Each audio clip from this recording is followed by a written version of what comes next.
বাস গাড়ি দুর্ঘটনাগ্রস্ত হয় আমাদের খোয়াই পহরমুড়া ব্রিজ সংলগ্ন এলাকায়। রাস্তা থেকে নিচে গড়িয়ে পড়ে যায় এবং এর পরিপ্রেক্ষিতে আমরা দেখতে পেয়েছি যে 11 জন এখন পর্যন্ত খোয়াই হাসপাতালে এসেছেন চিকিৎসার জন্য এবং এই 11 জনের মধ্যে এখন পর্যন্ত 4 জনকে জীবিতে রেফার করা হয়েছে।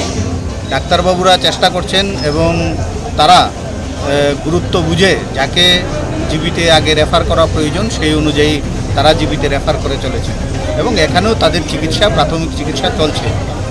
এটা অত্যন্ত দুঃখজনক ঘটনা যে এইভাবে একটি বাস গাড়ি নিয়ন্ত্রণ হারিয়ে রাস্তা থেকে নিচে গড়িয়ে পড়ে যায় এবং পরবর্তী সময় ফায়ার সার্ভিসের গাড়িকে সাইড দিতে গিয়ে একটা সরকারি গাড়িও সেখানে এই পারে অ্যাক্সিডেন্ট হয়ে যায়।